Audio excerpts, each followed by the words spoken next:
L'Asie tremble à nouveau. Un coup puissant s'est abattu sur l'île de Java. Plus de 50 millions de personnes sont sorties de chez elles en panique. Les touristes à Bali écrivent certaines sur les réseaux sociaux. Nous sommes sous le choc. La terre ondulait comme des vagues. Les habitants locaux qui ont déjà vécu des dizaines d'océans de secousses disent non que c'était effrayant. Et les autorités renforcent en urgence la surveillance dans toute la région. Eh bien, voici ce qui fait vraiment peur. C'est déjà le 3e tremblement de terre important en un mois, rien qu'en Indonésie. Et il y a 10 mois, le Myanmar voisin a littéralement été déchiré. Magnitude 7,7. La terre s'est fissurée sur près de 500 km. Et maintenant, les experts se posent la question, tous ces événements ne sont-ils pas liés ? Aujourd'hui, nous allons examiner ce dont on ne parle pas dans les bulletins d'information.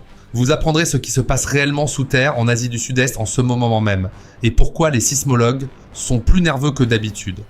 Restez jusqu'à la fin de la vidéo, il y aura les informations les plus importantes pour ceux qui prévoient un voyage dans la région ou qui s'y trouvent déjà. Indonésie, île de Java. Plus de 73 millions de personnes dorment dans leur maison. Et soudain, la terre commence à trembler violemment. Les gens se lèvent d'un bond paniqués, attrapent leurs enfants et courent dehors. Partout sur l'île, sur les réseaux sociaux, des publications sur cet événement terrifiant commencent à apparaître.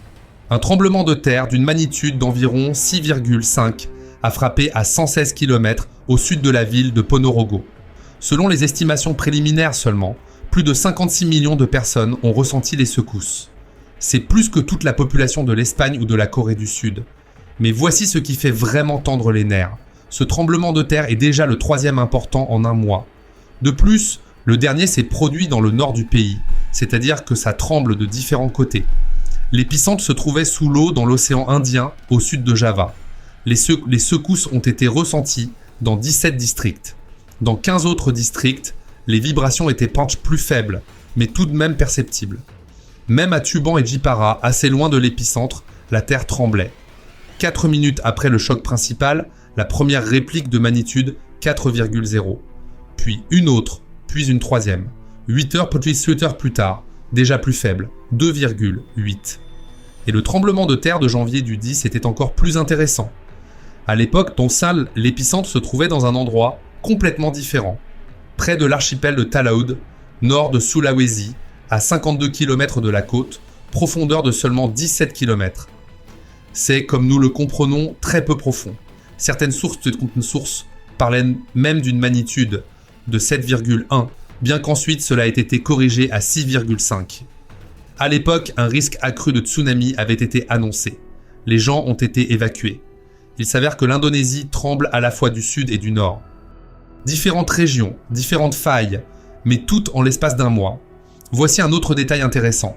Le 27 janvier, le jour de l'un des tremblements de terre, le volcan Merapi, l'un des plus actifs d'Indonésie, a émis des coulées pyroclastiques. C'est arrivé à 16h13, quelques heures après les secousses souterraines. Le Merapi se trouve non loin de l'épicentre. Coïncidence ? Très probablement, mais de telles coïncidences font que les scientifiques regardent les corrélations de plus près. Maintenant, ce qui rend la situation particulièrement tendue. Java n'est pas simplement une île, c'est l'une des régions les plus densément peuplées de la planète. Sur une superficie de 132 000 km², c'est à peu près comme la Grèce ou l'État de New York. Vivent 145 millions de personnes. Rien que dans la partie centrale et orientale, 73 millions. La densité de population est telle que les villes se fondent les unes dans les autres. Quand un tremblement de terre de magnitude, même 6,0, se produit dans une zone peu peuplée, c'est une chose. Quand une telle secousse frappe, là où des milliers de personnes vivent sur chaque mètre carré, c'est une toute autre histoire. Et maintenant, essayons de comprendre pourquoi ce tremblement de terre s'est produit et quelles prévisions les scientifiques donnent pour toute l'Asie. Nous savons que l'Indonésie est située dans l'une des régions géologiques les plus agitées de la Terre. Plusieurs plaques tectoniques géantes s'y rencontrent. Et quand je dis géantes, imaginez des morceaux de croûte terrestre de la taille d'un continent qui bouge constamment. Du sud arrive la plaque indo-australienne. Elle comprend toute l'Australie, l'Inde, la moitié de l'océan Indien. Ce mastodonte se déplace vers le nord à une vitesse de 6 à 7 cm par an. Cela semble lent, mais en 50 millions d'années, l'Inde s'est déplacée de l'Afrique jusqu'en Asie et s'y est heurtée avec une telle force qu'elle a fait surgir l'Himalaya. Au-dessus se trouve la plaque eurasienne, un énorme morceau de croûte sur lequel repose l'Europe, et une grande partie de l'Asie. Et ces deux plaques se rencontrent justement sous l'Indonésie, mais ne se rencontrent pas pacifiquement. La plaque indo-australienne plonge sous l'eurasienne dans un processus appelé subduction. La ligne où une plaque plonge sous l'autre s'appelle la fosse de la sonde. C'est une profonde fissure au fond de l'océan Indien qui s'étend le long de toute la partie sud de l'archipel indonésien. À certains endroits, sa profondeur atteint 7000 mètres. C'est près d'1,5 km plus profond que la moyenne de l'océan dans cette région. Et voici ce qui est important. Cette fosse passe à seulement 100 km de la côte sud de Java. C'est-à-dire que l'épicentre du tremblement de terre de février se trouvait pratiquement directement au-dessus de la zone de subduction. C'est l'endroit de tension maximale. Du nord-est, la plaque philippine pousse également sur l'Indonésie. On obtient une triple collision. L'australienne part en dessous, l'eurasienne par-dessus, la Philippine sur le côté. L'Indonésie est littéralement coincée entre trois géants. Le directeur du centre des tremblements de terre et des tsunamis, un scientifique nommé Daryono, après la secousse de février, explique la situation simplement. Le dernier tremblement de terre de type méga-chevauchement, causé par l'activité de la zone de subduction. Le mécanisme de la faille est chevauchant à faible profondeur. En termes simples, une plaque a essayé de grimper sur l'autre, s'est coincée, puis s'est brusquement libérée. Et voici ce qu'il a dit d'important. Heureusement, la magnitude n'a pas atteint 7. Pourquoi est-ce important ? Parce qu'à une magnitude de 7,0 et plus, à faible profondeur, avec un mécanisme de chevauchement, la probabilité d'un tsunami augmente fortement. Le fond de l'océan se déplace verticalement, pousse une énorme masse d'eau. Et voilà une vague de plusieurs mètres. Le tremblement de terre de février 2026, heureusement, n'a pas généré de tsunami. Le mécanisme de la faille n'a pas créé un déplacement vertical suffisant du fond, mais c'est de la chance. La prochaine secousse dans la même zone, dans des conditions légèrement différentes, pourra peu apporter la destruction. Les scientifiques surveillent constamment la situation. Et voici ce qu'ils voient. La zone au sud de Java accumule des tensions. Le dernier tremblement de terre vraiment important là-bas, d'une magnitude supérieure à 7,5, s'est produit il y a longtemps à l'échelle géologique. Cela signifie que l'énergie s'accumule. Quand elle se libérera, on ne sait pas. Il y a le concept de cycle sismique. Les failles ont tendance à se rompre avec une certaine périodicité. Par exemple, la faille de San Andreas, en Californie, se rompt environ tous les 150 ans. La faille de la Sonde, près de l'Indonésie, est moins étudiée. Mais il y a des schémas, et ces schémas indiquent qu'un événement majeur se prépare. Certains sismologues expriment la crainte que la série de tremblements de terre de janvier-février 2026 puissent être des précurseurs, c'est-à-dire des signes avant-coureurs d'un événement plus important. Cela ne signifie pas nécessairement que cela se produira immédiatement. Les précurseurs peuvent durer des mois avant le choc principal, mais ils peuvent aussi ne pas être des précurseurs du tout. Et ce n'est alors qu'une activité sismique ordinaire de la région. Et maintenant, ce qui fait vraiment réfléchir de nombreux experts. Le 28 mars 2025, moins d'un an avant les événements indonésiens, le Myanmar a été secoué par un tremblement de terre catastrophique de magnitude 7,7. L'épicentre était à 16 km de la ville de Sagaing, près de Mandalay, deuxième plus grande ville du pays, avec une population d'1,2 million habitants. Nous avons fait un épisode séparé sur cet événement.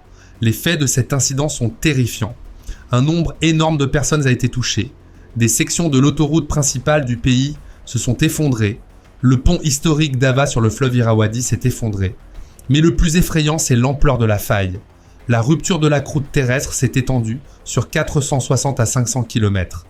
C'est l'une des plus longues ruptures continentales de l'histoire des observations instrumentales.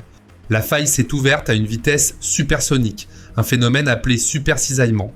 Cela crée un impact destructeur, particulier, semblable aux bancs soniques d'un avion supersonique, mais dans la croûte terrestre. Les secousses tonnetus de cet événement ont même été ressenties à Bangkok, à 1000 km de l'épicentre.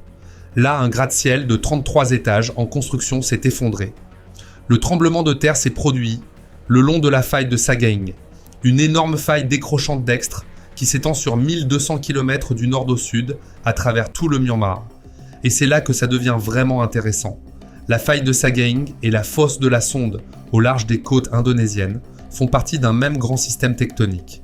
Les deux sont liés au mouvement de la plaque indienne. La plaque indienne pousse vers le nord, s'enfonçant dans l'Eurasie. Cette pression crée des tensions dans toute la région. Au large de la côte ouest du Myanmar passe le méga-chevauchement de la Sonde. la même zone de subduction que près de Sumatra et de Java, mais plus au nord. En 1762, un gigantesque tremblement de terre de magnitude 8,8 s'y est produit. Depuis, 264 ans se sont écoulés. Cette zone est silencieuse depuis trop longtemps. Après la catastrophe de 2004, lorsqu'au sud de Sumatra, le méga-chevauchement de la sonde s'est rompu, les scientifiques ont observé des changements de tension dans toute la région. Les données satellites ont montré qu'après cette secousse, les plaques ont continué à bouger, redistribuant la charge. Certaines sections se sont déchargées, d'autres, au contraire, ont accumulé encore plus d'énergie. Voici ce que disent l'ensemble les sismologues. La section qui s'est rompue le 28 mars 2025 ne s'était pas rompue depuis 1839. Elle avait été désignée comme zone à haut risque, mais personne ne savait exactement quand elle céderait. Les recherches paléosismologiques montrent que cette section s'est rompue à plusieurs reprises dans le passé, en 1839 et dans la séquence de 1946 à 1956. C'est-à-dire que les grands tremblements de terre reviennent aux mêmes endroits. Maintenant, la question à $1 million. Le tremblement de terre du Myanmar en mars 2025 et celui d'Indonésie en janvier-février 2026 sont-ils liés? Il n'y a pas de lien direct. Ce sont des failles différentes, des mécanismes différents. Sagying est une faille décrochante, où les plaques se déplacent horizontalement, l'une par rapport à l'autre. La fosse de la sonde est une zone de subduction, où une plaque plonge sous l'autre. Mais il y a un lien indirect. Les deux systèmes font partie d'une même grande zone de déformation, créée par la collision de la plaque indienne avec l'Eurasie et la sonde. Lorsqu'une grande section se rompt, cela modifie la distribution des tensions dans les zones voisines. Après le tremblement de terre du Myanmar, plusieurs groupes scientifiques ont publié des calculs de transfert de contraintes. Ils ont montré que certaines sections de la fosse de la sonde, y compris la zone au sud de Java, ont subi une augmentation de tension. Cela signifie-t-il que le tremblement de terre du Myanmar a déclenché les secousses en Indonésie? Non, il a plutôt pu accélérer des processus qui étaient déjà en cours. Si une faille est déjà proche du point critique, une tension supplémentaire peut être la goutte d'eau qui fait déborder le vase. Beaucoup se souviennent de 2004 et se rappellent la Thaïlande. À l'époque, les vagues de tsunami ont recouvert les stations balnéaires et les îles touristiques. Plus de 15 000 personnes ont été touchées rien qu'en Thaïlande. Parmi elles, près de la moitié étaient des touristes étrangers. Les gens étaient venus sur des plages paradisiaques et se sont retrouvés en enfer. Depuis, la Thaïlande a investi d'énormes sommes dans le système d'alerte. Des sirènes sont installées dans toutes les stations balnéaires. Mais le risque demeure. Le méga-chevauchement de la sonde, qui s'est rompu en 2004 près de Sumatra, se poursuit le long de tout l'arc des îles. Une inquiétude particulière concerne la zone entre Sumatra et Java, dans la région du détroit de la Sonde. Là, en 1883, le volcan Krakatau a explosé, l'une des éruptions les plus puissantes de l'histoire. Les vagues de tsunami ont atteint 40 mètres. Aujourd'hui, à la place de l'ancien volcan pousse un nouveau, Anak Krakatau, ou fil du Krakatau. En décembre 2018, son éruption a provoqué un glissement de terrain sous-marin qui a généré un tsunami sans tremblement de terre. Un très grand nombre de personnes ont été touchées. Le système détecte très bien les tremblements de terre, mais un tsunami volcanique causé par un glissement de terrain peut lui échapper. Pas de tremblement de terre, pas de signal automatique. Une phobie de plus pour les habitants locaux et les touristes. Les scientifiques n'excluent pas que les événements indonésiens de janvier à février 2026 puissent être des précurseurs avant quelque chose de plus important ou puissent être une activité de fond normale. Distinguer l'un de l'autre n'est possible qu'après coup. Et la question finale, les tremblements de terre indonésiens sont-ils des signes avant-coureurs d'un événement de l'ampleur du Myanmar? Réponse honnête, on ne sait pas. La sismologie ne donne pas de telles prévisions, mais tous les signes indiquent que la région entre dans une phase active et pendant de telles périodes, la vigilance doit être maximale. Les sismologues disent que le risque n'a pas disparu. La faille de la sonde qui s'est rompue en 2004 n'est qu'une section. Tout l'arc de Sumatra à Java et au-delà reste actif. Et il y a des sections qui ne se sont pas rompues depuis longtemps, même trop longtemps. C'est tout. Si vous avez aimé cette vidéo, likez et abonnez-vous à la chaîne pour ne pas manquer les nouveaux épisodes.